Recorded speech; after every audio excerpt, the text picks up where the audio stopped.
industry, right? So again, today we're going to be diving into health savings account, and I'm going to rattle off tons of acronyms, which I typically hate myself, but in my industry, I have them. So I'm going to break them down for you as well. And then what you'll walk away with knowing is more about health savings accounts. So the basics of health savings accounts, the tax advantages, setting them up and maintaining those, and then who qualifies, who's the best person for this type of plan, and then financial institutions, who is holding the money, and are all banks created equal? No, the answer is no, but we'll get into that as well. So a little bit about me. Emily, you did a great job, thank you. I'm just gonna bring you everywhere I go to like introduce me. Just kidding. So again, my name is Nicole Ahola, Senior Benefit Consultant for Ahola Benefits. I've been in health insurance benefits for 15 years. And my team, Ahola Benefits, we help employers design and implement benefit packages that help them attract the employees that they need and want, and then also retain those quality employees that they have.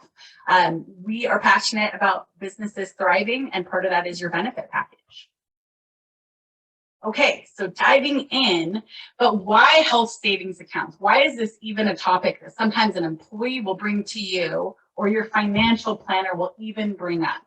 So for 2020 and 2021, a survey in 2020, 6 out of 10 employees think and believe their health insurance costs, their share will go up in 2021. And why is that? COVID. There's uncertainty around it, so they're already thinking this.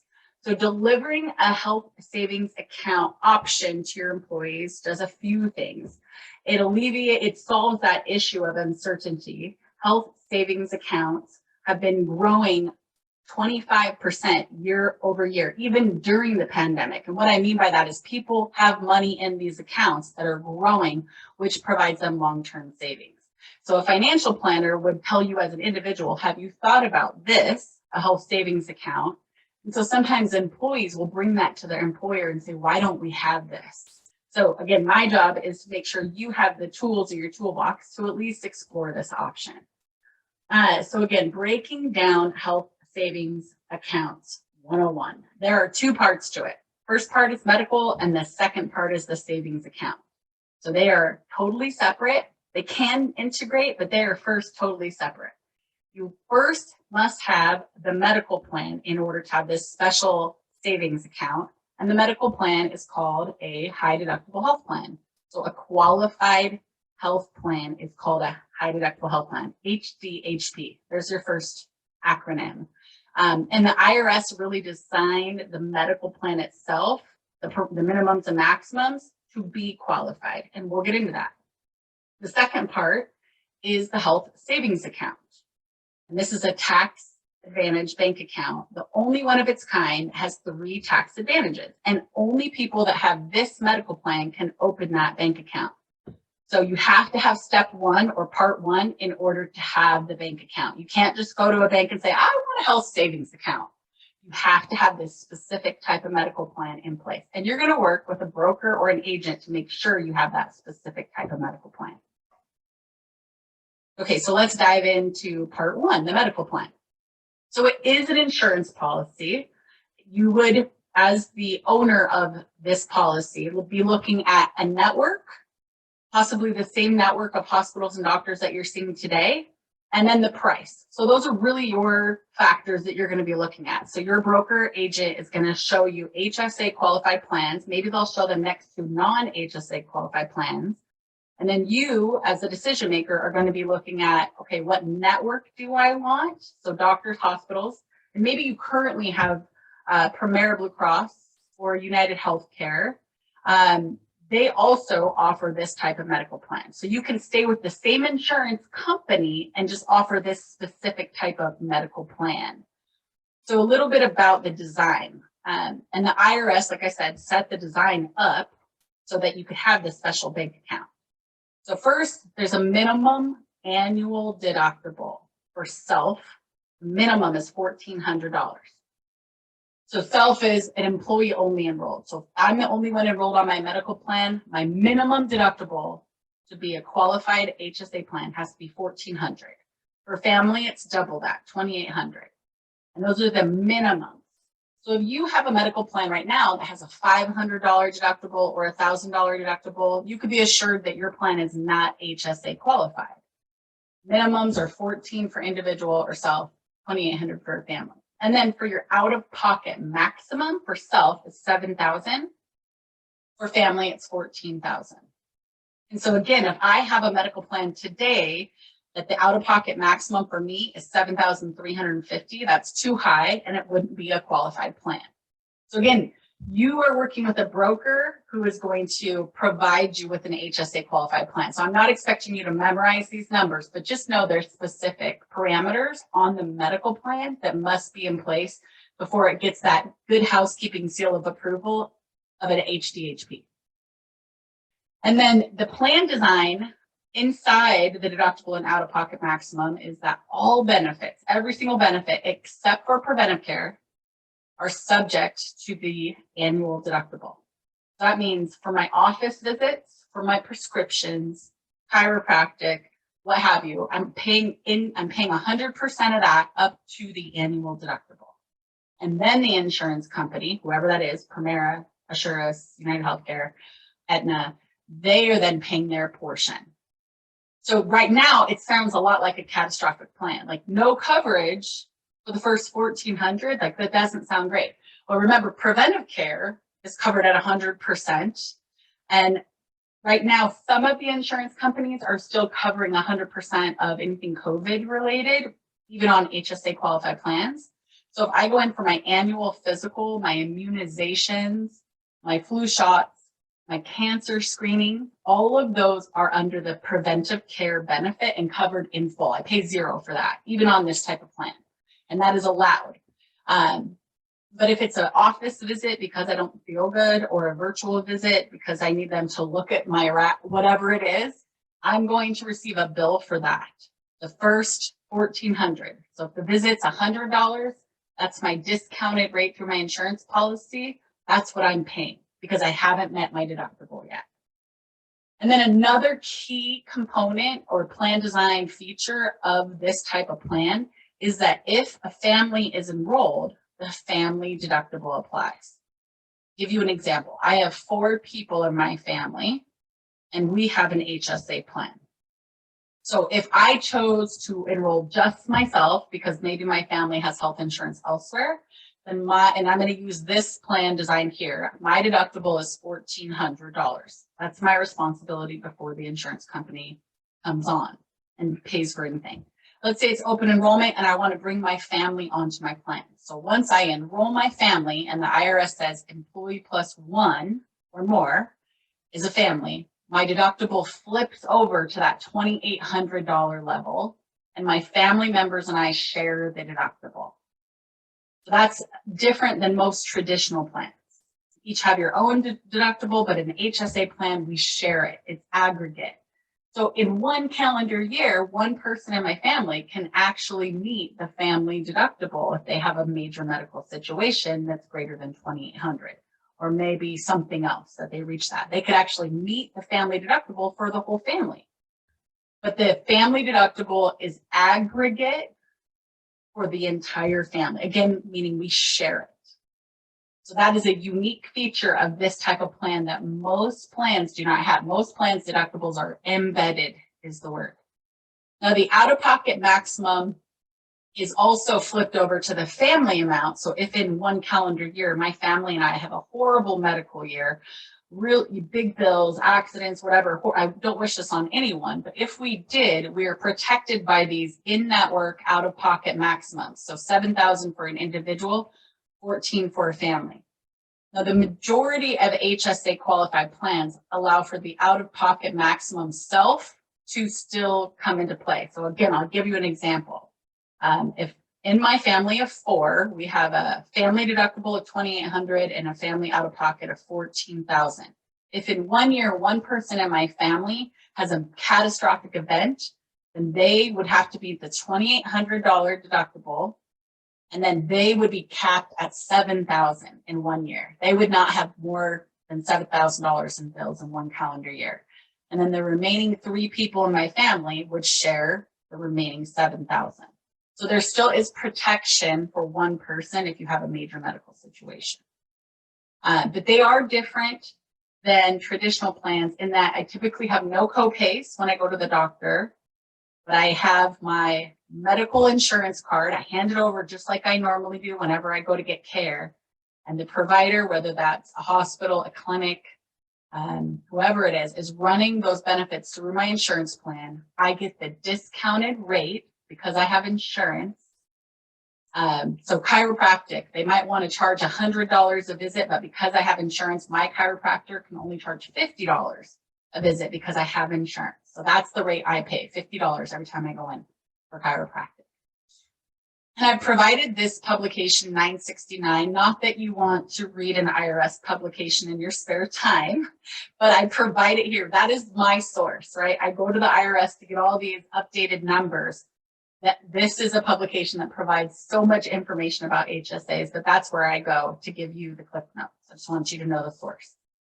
Part 2, and the reason why you're here, is the savings, health savings account, HSA. That's my second acronym. So HSA. So once you have that medical plan in place, right? That's step 1, part 1, get the medical plan in place. Step 2 is, who do you want to bank with?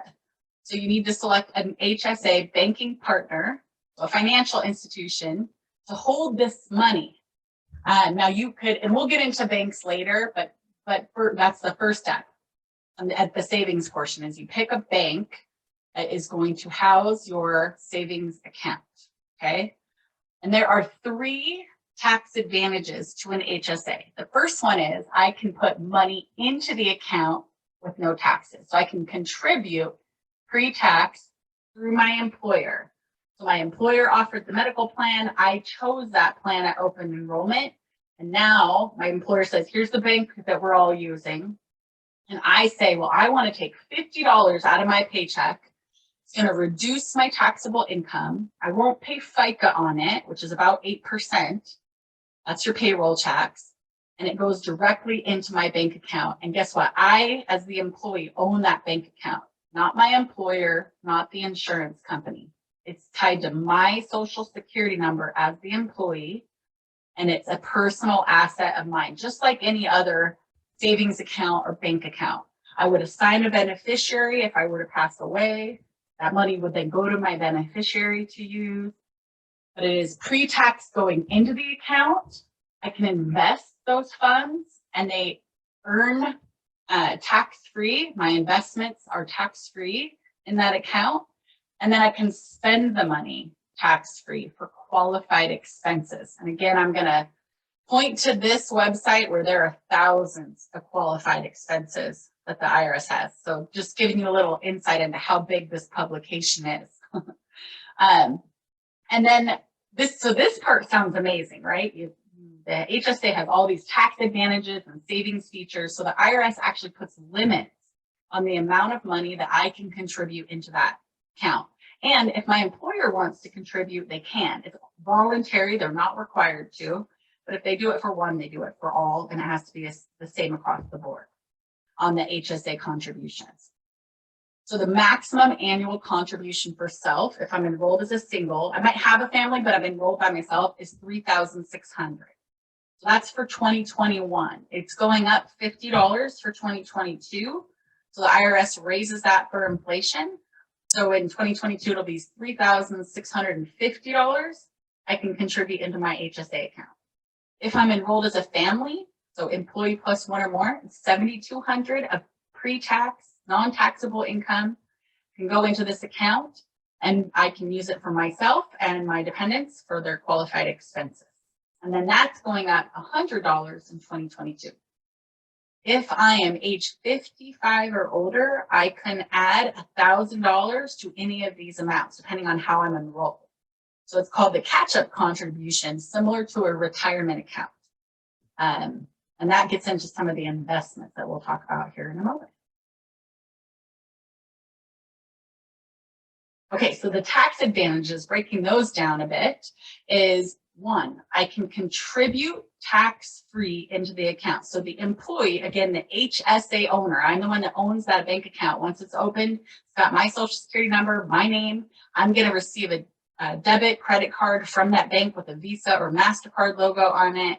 Now I can put pre-tax payroll contributions into that account, and I communicate with my employer to let them know how much I want, $100, $50.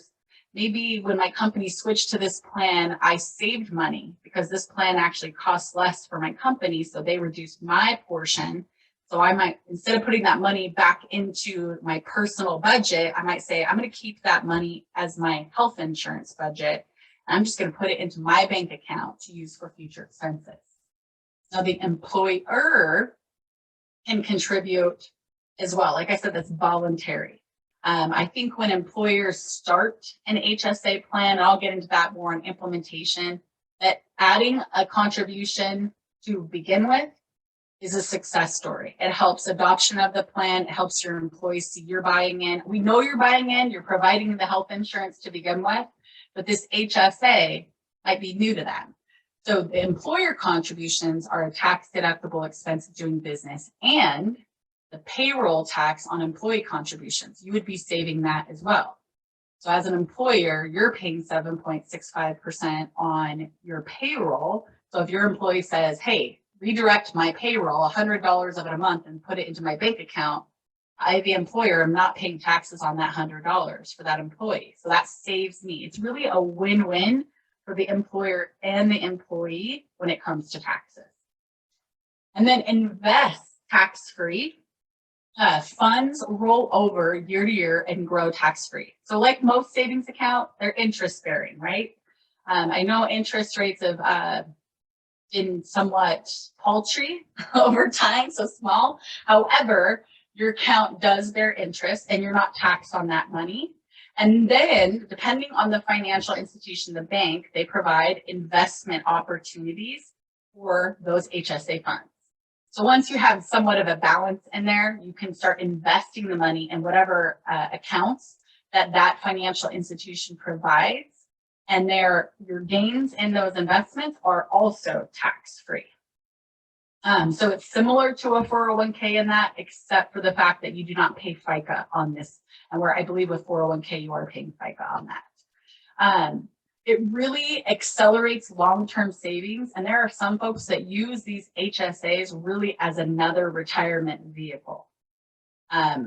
Investments are a way, HSA investments are a way to, one, start to build money for those immediate and maybe next year medical needs.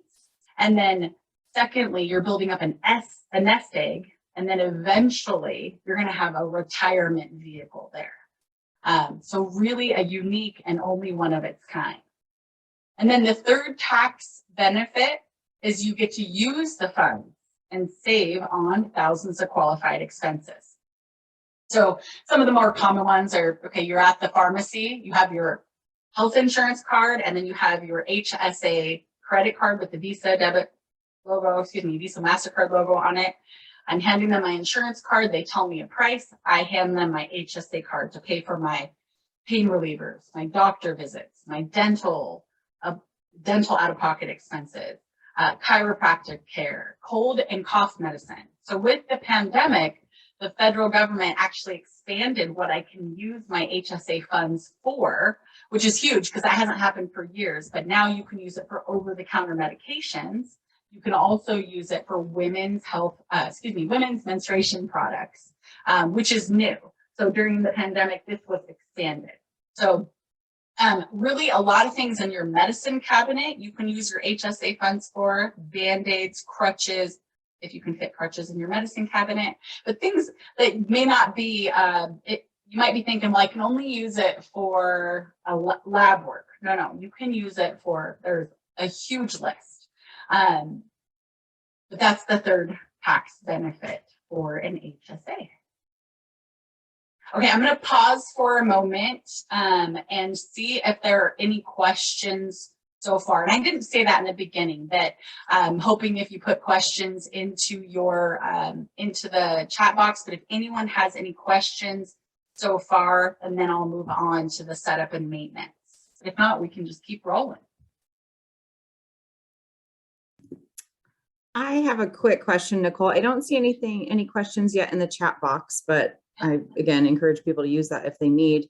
But I have also heard use of somewhat similar sounding account, and that's an FSA. And so I'm wondering if you may plan to cover that, but I know there's differences and I'm not always very clear on that, or if that's really an easy thing to cover, but I'm curious. Yeah, so that is somewhat of a myth, or it creates a myth. So an FSA is a flexible spending account, and that has a use it or lose it rule on it.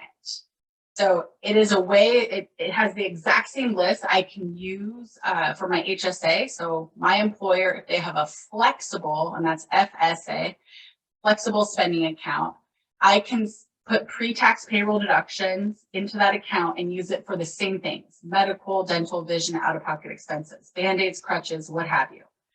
But they have a use it or lose it rule where if I don't use all the money by the end of my plan or tax year, then I can lose all but 500 of it.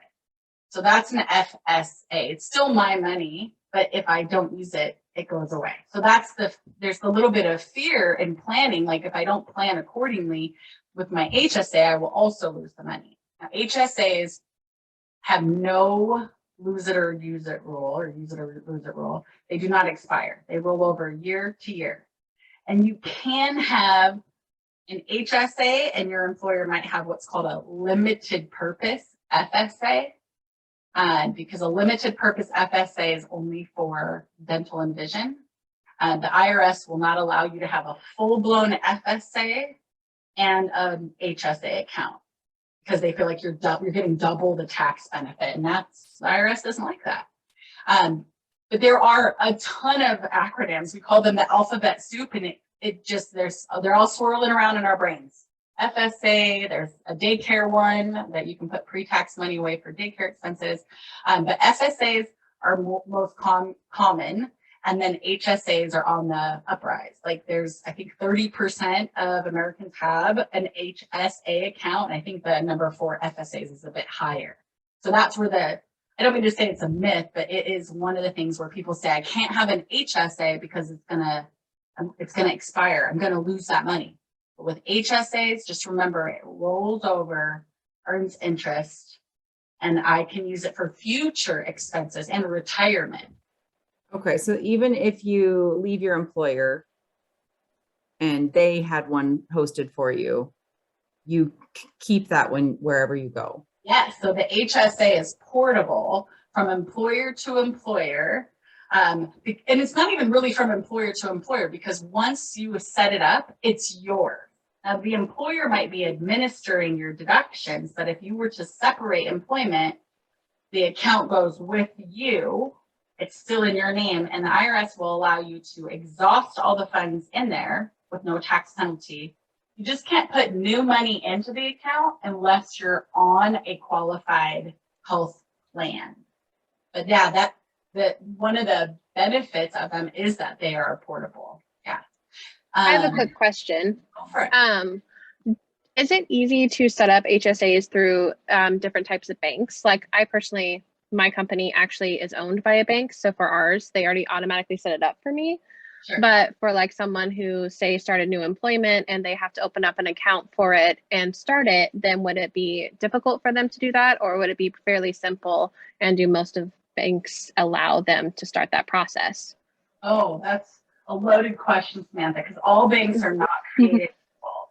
So we as brokers are going to provide that information to the employer, saying, okay, based on your size, based on your expenses, your budget, here are the banks that would make a lot of sense. But I always like to start with, who do you do business with first? What bank do you do business with?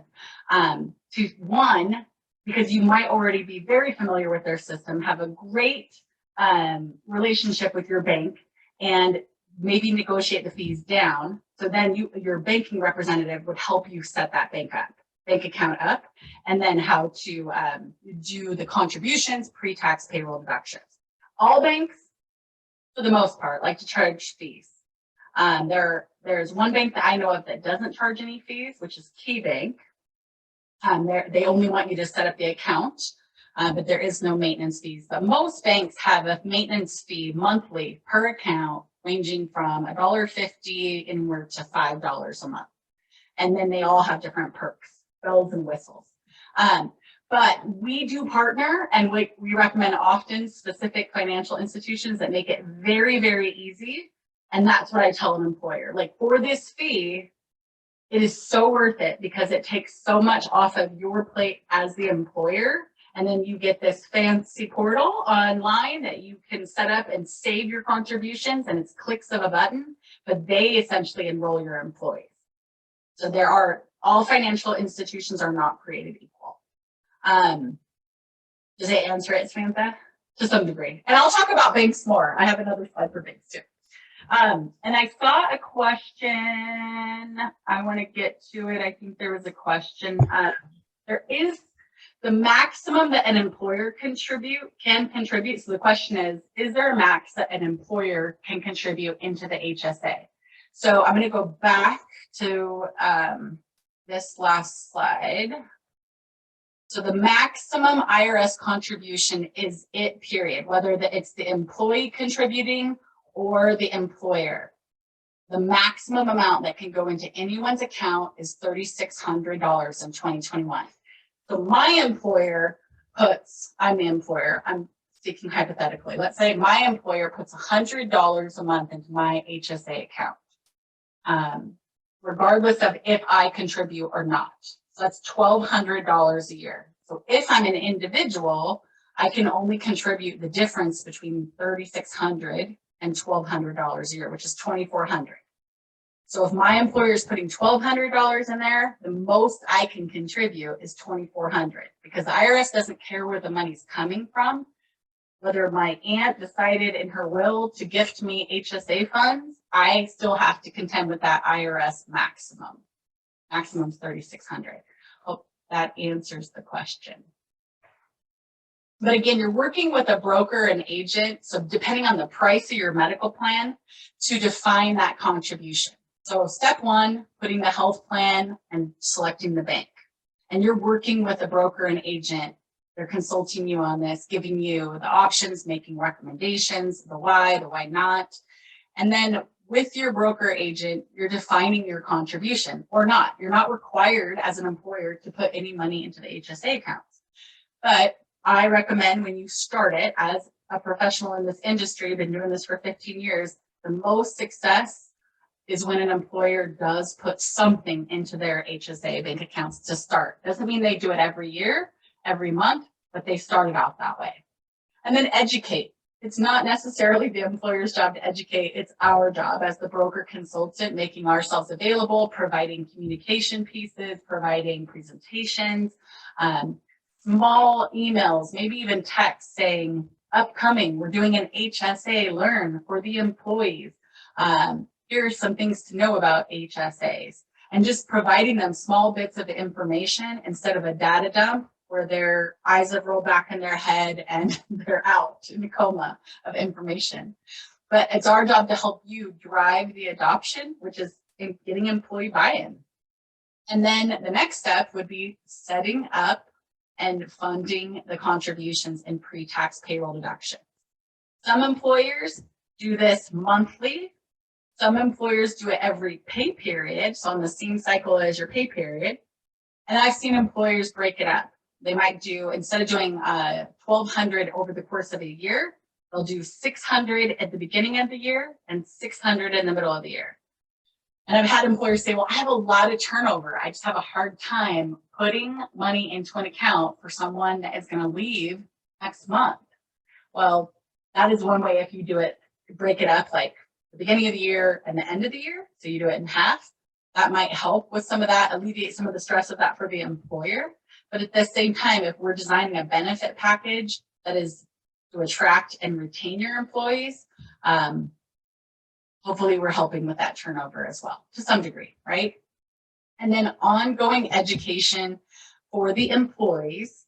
So setting up periodic, whether that is another 10-minute, 5-minute webinar on HSAs, sending out a video where it talks about the tax advantages or investment options, because maybe you don't want to get into all of that.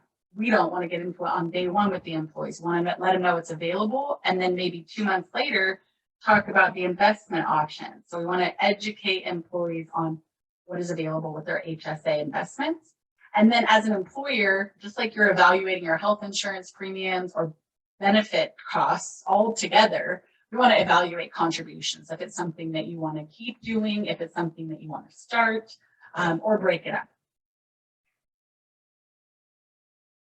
Okay, so who is eligible for the HSA? Who's the best person for an HSA? Well, really, anyone is a good candidate for an HSA account, but the IRS has some requirements. So here's the checklist. I'm talking to someone that now has an HSA qualified medical plan. Anyone can enroll in the HSA qualified medical plan. That's part one, right? Part two is the savings account. Who is eligible for the savings account? Because the IRS has given us this tax advantage plans, and they are very serious about these advantages, and they want to make sure you qualify. So number one, you are covered by an HSA qualified plan. Check, got it. Number two, you have no other health insurance. You can't have Medicare, military, an FSA, a full-blown FSA, Lindsay, like we were talking about, would actually disqualify you from the HSA. Being covered on your parents' plan that is a non-HSA qualified plan would disqualify you. I like to call these bank accounts jealous bank accounts. They don't want you to have any other kind of insurance. And I'll give you an example. So my spouse and I, we have different employers, different health plans. One is, let's say, one through Premier, one through United Healthcare. If they're both HSA qualified, then we're fine to have our HSA accounts because they're HSA qualified medical plans. But let's say my spouse has a non-HSA qualified plan and I'm enrolled on both. I'm double covered. If I am enrolled on both medical plans and one is not HSA qualified, I've now disqualified myself from having a bank account. And guess what? My employer doesn't know that. His employer doesn't know that, because no one is, it's on me to make sure I qualify, because it's between me and the IRS. So that part kind of sounds scary, but the easy thing to know is you have to have an HSA qualified plan. You can't have other coverage. And again, no one's going to check it. No, the other employer isn't going to know that you just became disqualified. Your bank isn't going to know that you just became disqualified either. It's on you to know that you qualify.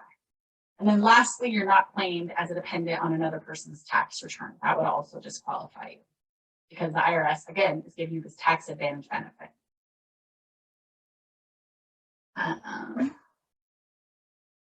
Okay, banks and financial institutions. I talked a little bit about it.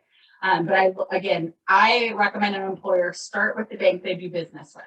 So it could be your local hometown bank. Find out if they provide HSA accounts for employees. You're a business and you want employee accounts. And then they're going to facilitate the setup with you of everyone that's eligible. And the reason why I recommend that to start with is because you may be able to negotiate the fees away. And something about bank fees makes me a little crazy. I don't know. So being able to negotiate the fees away, and then again, being familiar with their online system, all these things would help you. And then if your local hometown bank does not offer HSAs for businesses, then you could look to the national banks, Bank of America, Chase. They all provide HSAs for businesses. They charge the big shiny fees though. But again, if you are partnering with them right now, I've had clients be able to negotiate their national bank's fees down because of doing business with them. And then there's HSA Financial Institutions that were created specifically for HSAs, and these are the ones that I like. The reason being is because they are all about HSAs. They live, breathe, and their customer service is all about these questions that come up in the middle of the night for you. So Health Equity is a financial partner or institution that was created just for health savings accounts, and now they offer FSAs and a bunch of other things, but they started with health savings accounts. They're open 24/7 every day because the owner, the guy that started it, said, if people have a question in the middle of the night, I want them to be able to talk to somebody. And I've used this. I've never called them in the middle of the night, but I've called them very early in the morning, and they've been able to help me because my company's HSAs are through Health Equity as well. Now, they do charge a fee. Depending on the insurance carrier, it's between $1.50 and $2.70 per account per month, $2.70 or $1.50 per account per month. But the bells and whistles that this financial institution provides, in my professional opinion as a broker and as an employer, are well worth it. The bank actually is integrated with my health insurance company. So every day my claims, so if I visit the doctor or the pharmacy, that data gets sent over to Health Equity. And so when I log into Health Equity, I can see that data and it's all stored there. So not only do I have my transaction receipt stored because I used my HSA card from Health Equity stored on their website, I also have what I spent it on, that it was a qualified expense. So if the IRS ever questioned me, call that an audit, I hate to use that word, but if they ever did, all of my information is already essentially married up on Health Equity's website. And I really appreciate that service. I like that they're available 24/7 and that they're integrated with my health insurance company. I can pay bills directly from Health Equity right to my doctor. I can reimburse myself right from their website. And then as an employer, I set up all my employee contributions and the employer contributions. I save that and it's all done online. Now, investment options, not all banks are created equal on that part as well. So Health Equity definitely has investment options. And then I know the national banks provide investment options, and they even have departments that can consult you on that. That's not something that brokers typically get into because we're not investment professionals, and that is a specific trade, right? So we would defer you back to that financial institution if you have questions about your investments. But just know that not all banks have that ability or provide that, other than just the interest that the bank provides on the savings accounts. So a lot of considerations. Check with the bank that you do business with first. So myths, I wanted to get into those. And we touched on them a little bit. Is that I would say the biggest myth to HSAs is that I'm going to lose my money at the end of the year. So we talk, and that comes from the FSA. So people think, oh, I have that already. I have an FSA, the flexible spending account, but they're totally different tax advantage plans. HSAs, funds roll over year to year, never expire, they grow tax-free, and they're portable. You take them with you.